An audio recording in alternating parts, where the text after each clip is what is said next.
Ako po si kapatid na RC Mendoza, 8 taong gulang.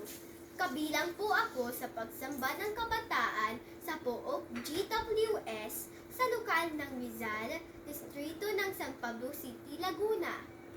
Ako po ay mga awit sa pagsamba ng kabataan at ako po ay kasalukuyang grade 4 sa Pook Elementary School. Nung ako po ay 4 na taong gulang, panahon ng pandemya, ako po ay laging nanonood ng mga kanta sa Written One playlist at doon po ako natutong kumanta.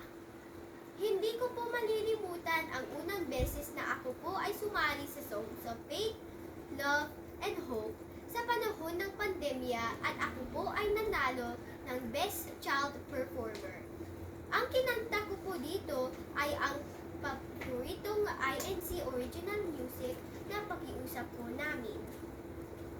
Ang pag-awit ng mga Christian songs ay nagbibigay ng lakas at kasiyahan, hindi lang po sa akin, kundi pati na rin po sa mga nakakarinig ng aking kanta.